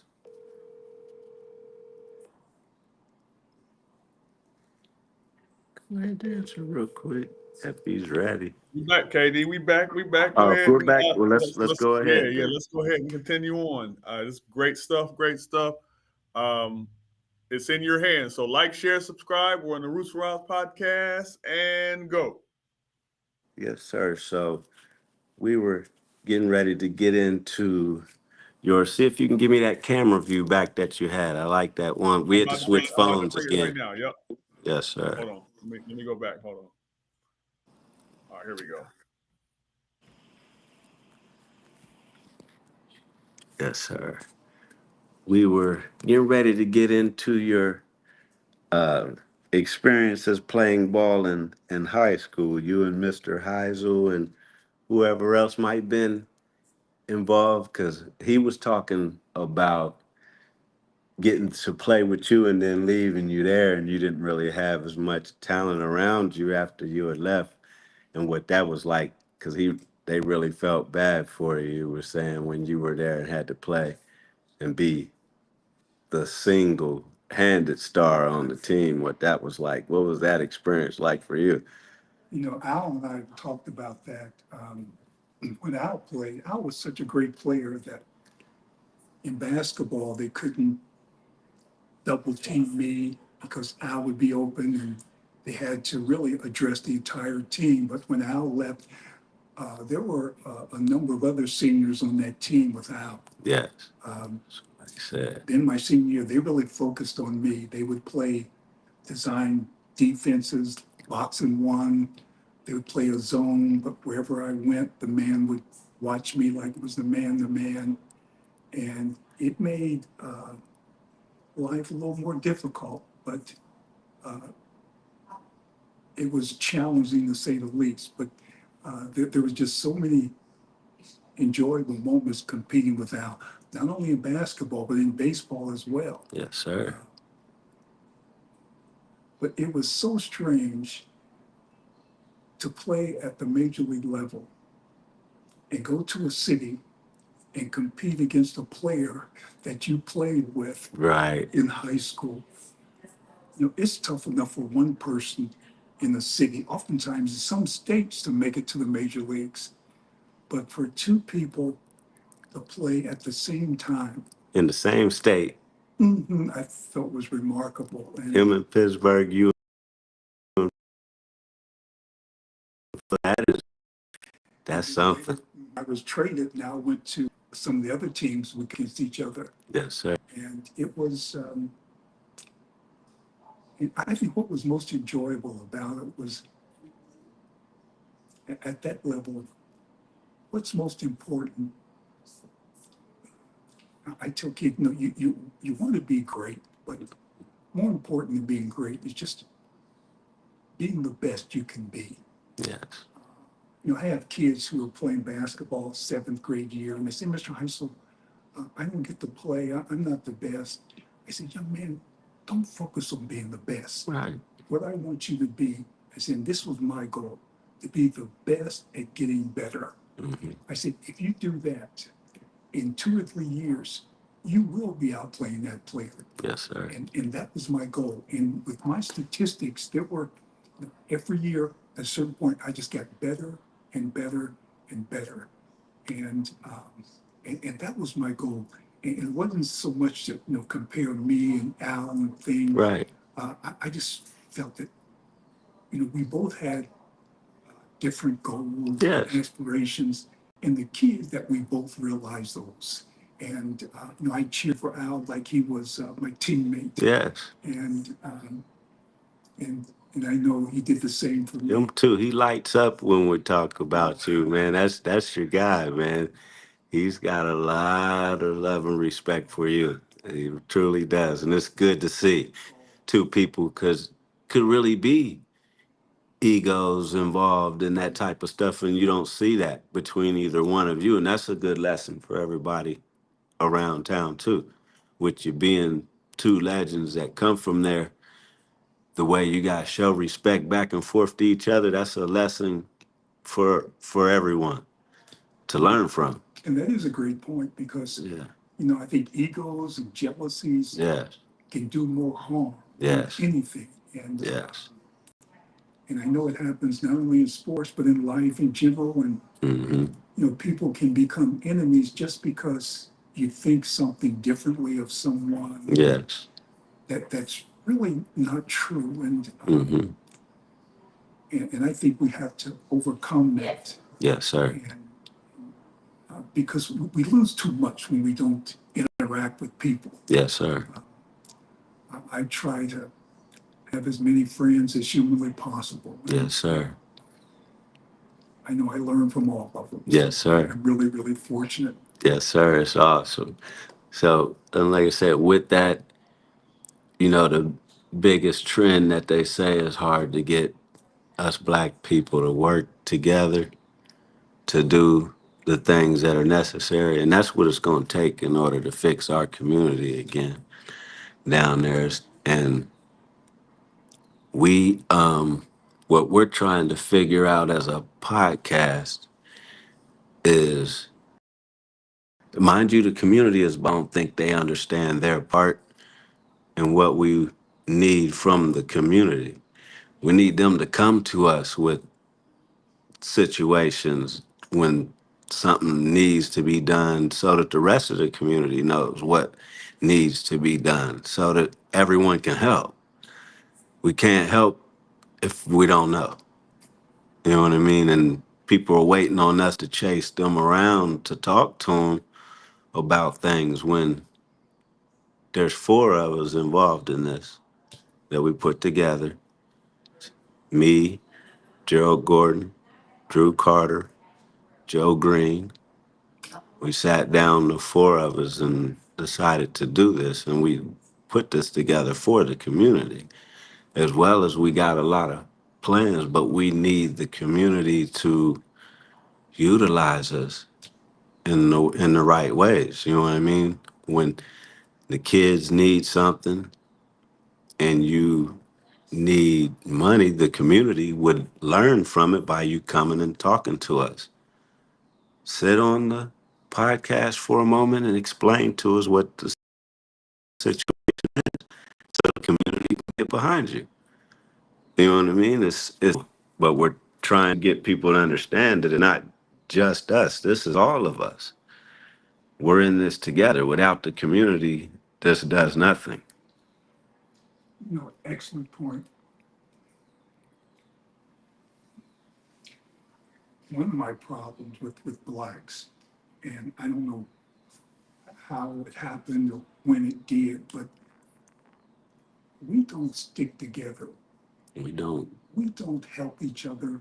We don't support each other. We don't buy from each other. There was a young man that I had worked with when he was young, grew up, worked at a nonprofit, started a restaurant. Mm-hmm.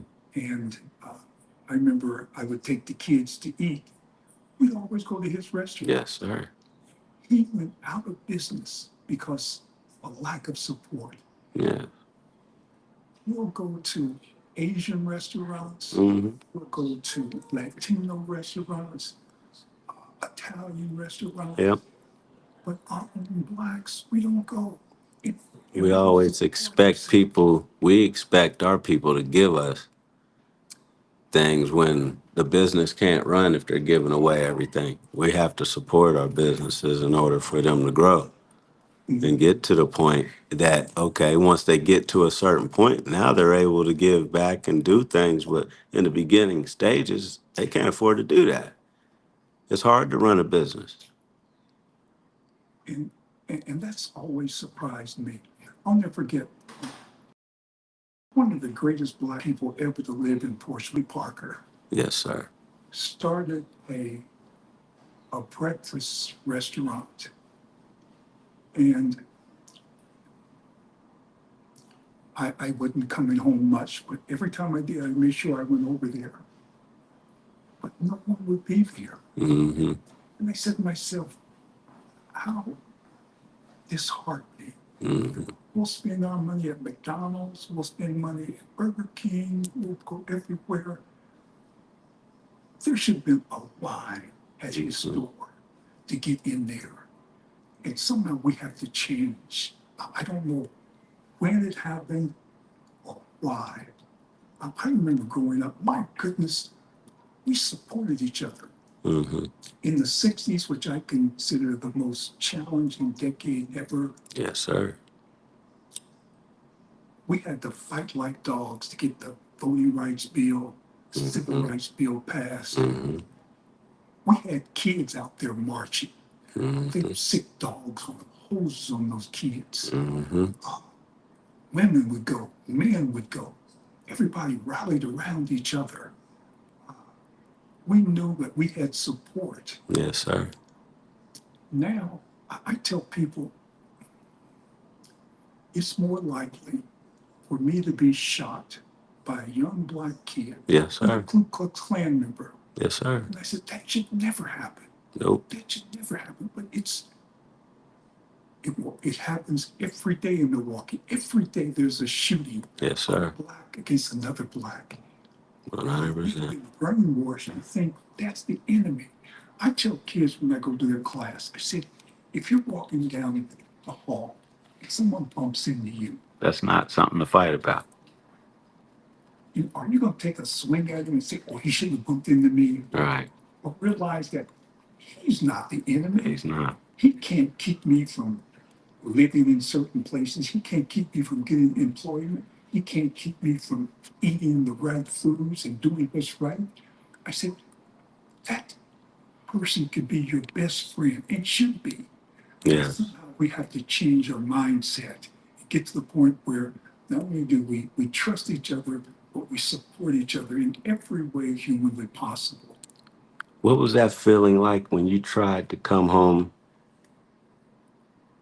and buy a house up in there in Indian Hills and they would not sell to you? What was that like? I'm sorry. When you went to buy a home in Portsmouth there and they denied you, what was that feeling like to be a professional ball player just trying to come home? It took me a couple of years to convince my wife that Portsmouth was a good place to raise our son. Mm-hmm. Finally, I did, and we looked for a home. We found one. Beautiful home. We uh, talked to the sellers, real estate agent, got herself an attorney, and we were going to buy it. But we had to go to spring training. About a week later, I come home from practice, and my wife says, Larry, I've got some bad news. I said, what's that? She said, we can't buy the home. I said, what? She said that the neighbors have been harassing the sellers so much that they don't want to sell to us. Now that was about 63 or 4, and I knew legally if I wanted to. Yeah, you could have fought them, but that feeling that you have, the desire was burned. But my son was 3 years old, Wow. and I'm probably the least violent man on the planet. But I told my wife, if they would have done something to you or my son, Oh, it would have been on. yeah, I don't know what I would have done. So I said, don't even think about it. Right. And I said, well, can we live somewhere else? I said, sure. For sure. And I talk to kids about that. I don't mention that specific thing, but about the fact that there will be events in our life that have a monumental impact on us Yes, sir. and hurt us to a point where we may think we could never get over it. But if we're careful and allow time to pass, oftentimes we'll realize that that event ultimately will be the best thing that's ever happened to us. Mm-hmm. And I said, that's what happened to me at that home. Mm-hmm. I said, ultimately, it was the best thing because had we lived there, we would not have bought our lot here in That's right. Avalon, Wisconsin. We have the best neighbors on the planet. We had at one time, our next door neighbor was the president of Baird Investment Company. Okay. He had more money than he could have bought every house on that lot. 10 times over. Or we had another gentleman. I mean, they all were successful. Another gentleman in commercial real estate in this area. Everything's owned by him. We had a cardiologist who built a home. It was like 12,012 square feet. He invited us in. I told my wife, I could hide in here for a week. He wouldn't be able to find me. They treated me and my wife and my son with more respect and more kindness than I could have gotten anywhere in the world. The gentleman that owned Baird Company, my wife and I were talking about the other night. He came over to the house and said, Larry, when he first moved there, he said, I traveled a lot. He did. He was a big game hunter. He'd go to Africa. He worked hard, but he took vacations. He said, I travel a lot. He after doing work and vacations. He said, would you do me a favor? Here's the key to my house. And here is the security code to our alarm system. Mm-hmm. He said, if something happened, just let the police in. I said, certainly. Other neighbors would have their children stay with our son. And I told my wife, I said, dog, you're a man that's so wealthy. Trust us. I said, I could go in this house, do everything I wanted. Mm-hmm. But he trusts us. Neighbors will let their kids stay with us. in the place I was born and raised, felt people knew me better than ever, didn't want me to live next to them. And I know they probably would say, well, it's not about you, Larry. Of course. We just don't want someone black. It'll bring down the value of the property, which I would certainly not agree with. Exactly. But that incident, like I mentioned, it was the best thing that's ever happened to me. Because, like I said, those neighbors to this day are the greatest neighbors anyone could ever have. It's awesome. So I tell kids, don't get upset when things happen. Give it a little time. Give it a because time. You never know the end result. The part that's awesome when I was on my way here to pull up, see, because I've been up here, I have a friend that just stays 2 miles up the road. Oh my. Yeah, he's just a couple lights down before you turn that to come down in here in your complex. And like 6 of those little mansions that are built right over there, they weren't even here the last time I was here. Those have been built in the last 2 years, right? Oh yes, this place. Oh, Because I've driven all up and down through here. I've been visiting my homeboy up here since 2020. I've been coming, and I didn't realize it how close you were at that time. we've been here for about 7 years. Wow. Another reason I'm happy that they didn't want us to stay with them. When we came here, we decided we're going to build a home. My wife found a lot close to one of my teammates. We purchased. It was baseball season. I was concerned about baseball. I said, it's up to you. 2 to 3 weeks later, I come home from practice from the game. He said, Larry, hop in the car. I got something to show you. So I hopped in the car. She said, there's this lot.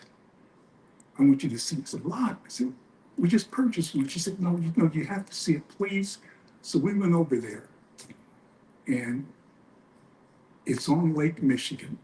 Oh, wow. And I've never seen her smile more than when she saw that. And I knew then that that had to be ours. No, that's we right. purchased it and built our home. And I tell the kids that there's not a human being ever lived that is more excited and grateful about their home than my family and I. Every time I go into that home, it was right on Lake Michigan. From our bedroom window and from the family room, you could see the lake. Oh, wow. About 5 acres. Beautiful. Every day I come home, I would tell myself, Larry, you're the luckiest person alive. Yes, sir. All that work and effort you put into it, this is the result. Yes, sir. And that's what I tell kids. You gotta work. Gotta work. And that's another thing about life. Things are unpredictable. Yes, sir. I knew growing up I was going to be a major league player. Exactly. But all I wanted was the absolute best. What my mother wanted for me. Parents back then in life was for their children to have a better life than them. And for you to just survive, period. Back then, it was different.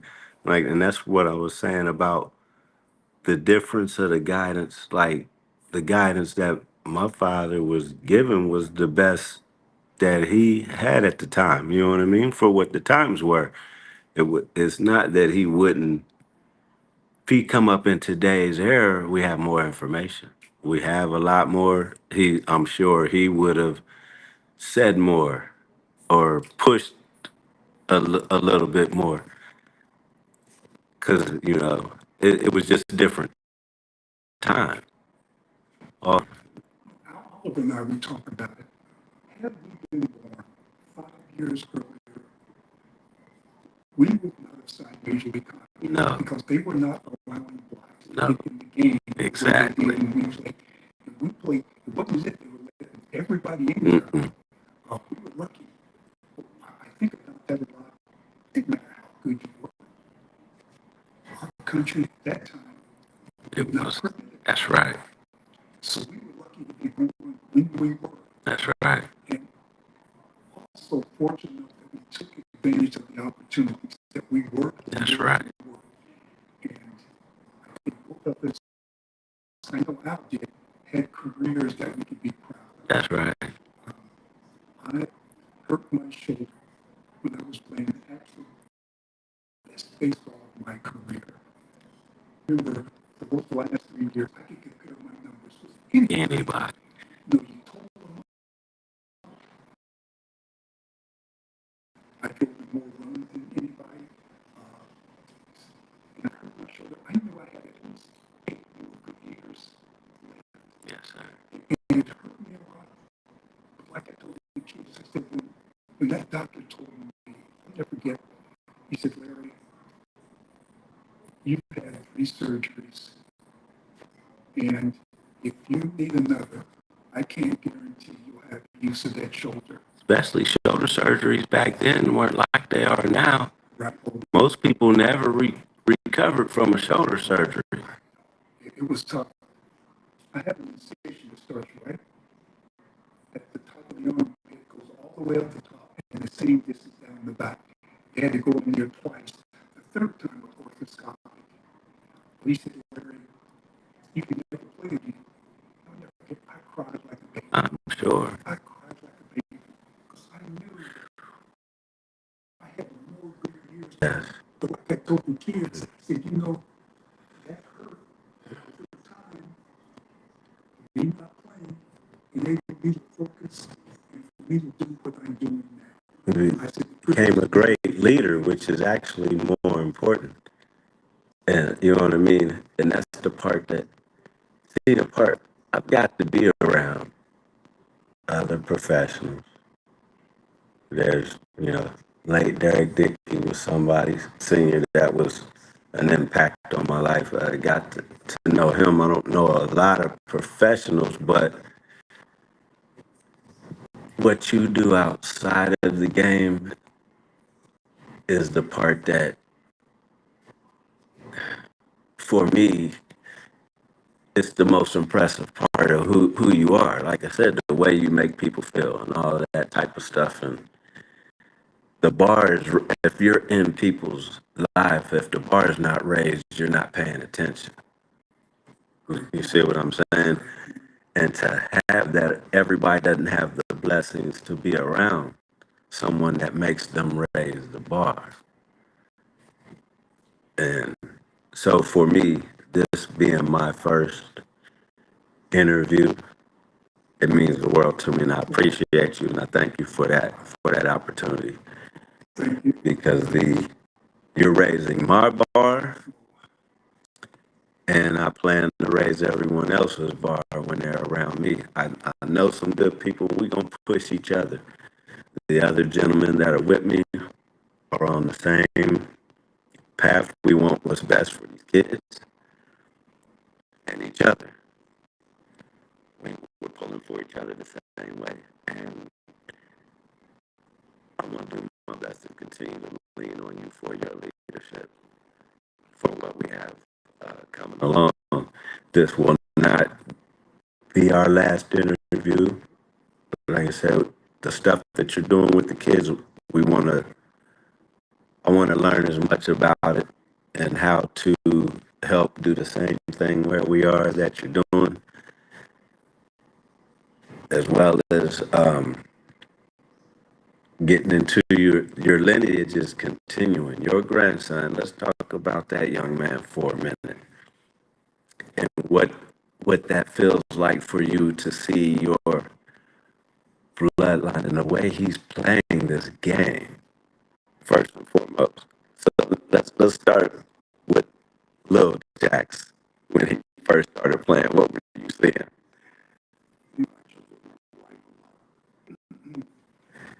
This year, but even when he first started to play, I said, what gets you more excited? To see me get a base hit or a grandson? She let me know. Right off the bat, it's going to be grandson. And I told her, I said, I agree. I'm much more excited watching him than myself. But I read an article, and I mentioned to Jack, but I mentioned to all the other athletes I work with.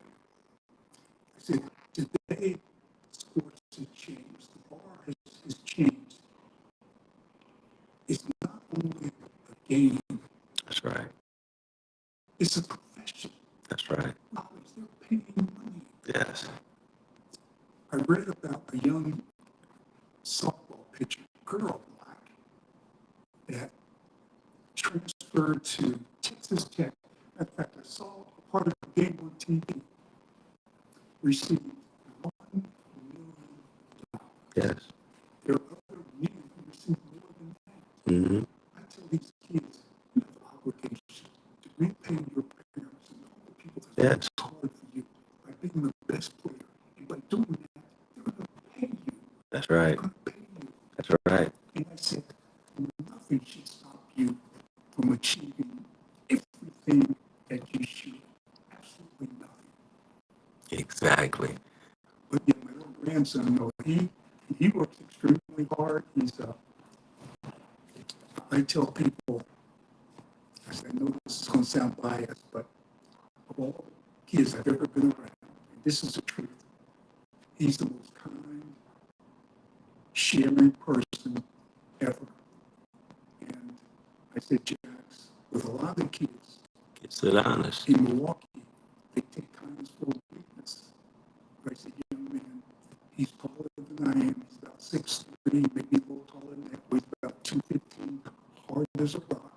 I said, no one will take your kindness for weakness. That's right. He works hard academically. He was on the dean's list. When he was in high school, he did something. I said, Jax, that impressed me more than anything you may ever do in your life.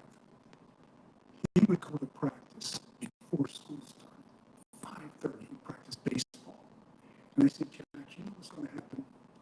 Mark my words. I said, other players are going to hear about you from the football team who's doing basketball season, from other teams, soccer, and they're going to be with you. Yep. Because they know that that's how you get better. So you're going to start something that not only will make you better, but the players at that school and the school itself. Yep. But he works hard. You know, he's a good person. He's going to an outstanding baseball school in Louisville. I know. So it'll be interesting. I told him, like I tell the kids, to me, the key in sports, you continually improve. I said, don't worry about being the best. I said, you get better every year. You will be the best. His first year at the junior college, he hit 5 home runs. This year, I think he hit 15. He did. We seen most of them because Larry Jr. was posting them. He's smacking that ball. I told him it was before the season started. When he comes home, the Brewers have a wonderful indoor hitting facility with machines, and they allow me to take him. So he'll go over there with his father and I. And I remember watching him hit, and I said, Jax, you hit the ball as hard as a professional. I said, young man, you're on your way. You're on your way. And I told him this year, like I tell all the kids, I said, even educationally, I said, in life, I said, we have to distinguish ourselves from everyone else. I said, because when you're going for a job, or when you go to a school, or even have friends, they're going to be picky people that they think are the best. Yeah.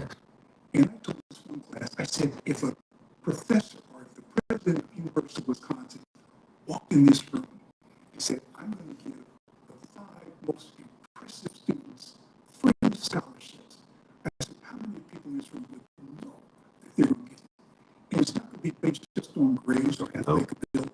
It's based on your personality, your charisma, your work ethic. I said, that's how you make it in this world. And that's what I told Jack. I said, young man, be well-rounded. I said, be the type of person that everybody wants to be around. I tell the kids, be that person when you walk into a room, the people come to you, they gravitate to you, and they don't want to leave. Yes, sir. And I said, that's what this world's about, and that's how you succeed. Yes, sir. That is awesome. I know when he was in town, they were going and working out. I mean, even being there, went to have his wrist checked out and all that. He was still training. You know, I didn't I was tired from being home on the road, so I didn't go over or anything. He was over there. Of course, he ate well, because you know, Mom was cooking over there. So, and Troy got to go over there and spend some time with him and all of that. But each day that he was there, in both weeks that he was down there, he went and trained. So that work ethic definitely there with that young man. And that's what I told Jax. I said, Jax, he's going to school on a Saturday, and he'll be taking some courses working out. I said, from the first day you're there, you have to make an impression on those coaches. Yes, sir. After that first practice, you do something that they're going to remember you for. Yes, sir.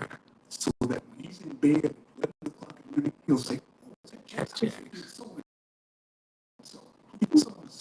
So I said, Jack, I want you to be the first one to practice, Mm-hmm.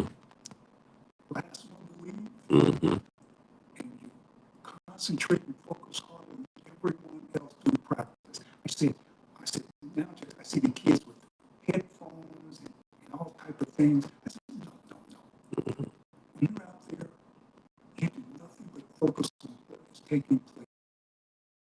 Yes, sir. That moment in time is the most important. If you're hitting, you do nothing but think about hitting. Yes, sir. If you're playing defense, defense is the only thing that exists. If you're running the bases, that's the only thing that matters. And you do that, you show him that game is important to you. I said, Jack, because he has to make a decision. There's going to be a lot of other players. Yes. And he has to pick a starting team. That's right. And you want to make sure before the season starts that he knows he cannot have a chance of winning without you being in that field. And you say it and you make statements with your outcome, with your actions. And you make the best statement that makes it perceive. So the lefty, where did that come from? I'm sorry. He's batting lefty, right? Switch here. He switched. Oh, now see, that's even, wow. See, okay, I know that there was more home runs, but I see him hitting home runs from the left side of the plate. Yes. And you go right-handed pitcher, so Yes. but I think he's hit a couple right-handed, there's not a lot of left-handed pitchers, Right. but switch hitting, there is an advantage. Whew. When you're hitting right-handed hitter like myself, and there's a left-handed pitcher, all his breaking stuff comes That's into right. it. Exactly. It's much easier to determine the ending spot, how much is going to move, and he has that both ways. So When he's knowing that it's leaving the park on contact, you can see that off of the swing. When he hits the ball, he's not even thinking about running because he knows that it's leaving the park on some of those hits. I analyze everybody when I see something. So when I seen that from the first time, I looked at Troy. I'm like, oh, he's going. She's like, you can see that. I said, that swing is mean. When he hit, oh man. And she'll sit there and watch the videos 25 times. She can't, you know what I mean? She's excited. We're excited that he's in Louisville because he's closer. So we can get to some games and stuff like that. It's going to be fun. that's my goal. This is going to be fun. I love to see. And the great thing about college, it's not like the pros, they'll play consecutive games Yes. in a row. So I can get there and watch it. Yes. And I know when I go, I'll probably stay for the whole week. Yeah, I'm sure you will. Yeah, we'll do our best to, because she's got the challenges of getting there with Peanut. We're gonna do our best to be involved in as many of those games as we can. I may even have to pull up to some of them on my own because we really want, as much as this story is your story continues through your grandson, and it's good. It's a fabulous story. It's gonna be fun to be a part of it. You know what I mean? And the opportunity. First off, I love at some point to have you and Larry Jr. and your grandson together. You know what I mean? And talk to you guys. That's gonna be fun. And then to continue with, because he's going to make it. Your grandson is going to make it. Oh, okay. We, He will. You know what I mean? His abilities is all there, and he's putting in the work, like you said,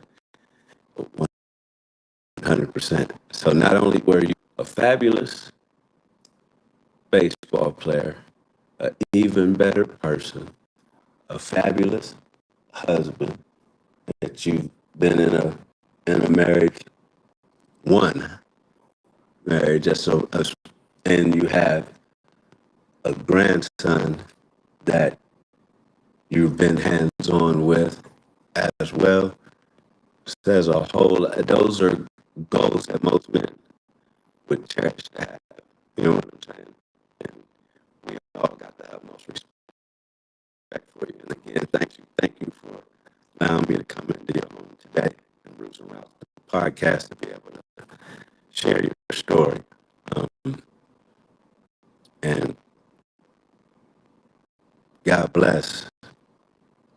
And let's shoot for the future with the grandson. And I'm going to see you at some games. We're going to Roots and Routes podcast. We'll be showing up to some games, and we will see you then. All right, so, all right, Gordon, thank you for handling the ones and twos back there for us today. And Roots and Routes podcast is out. Thank you for watching. Comment, share, subscribe.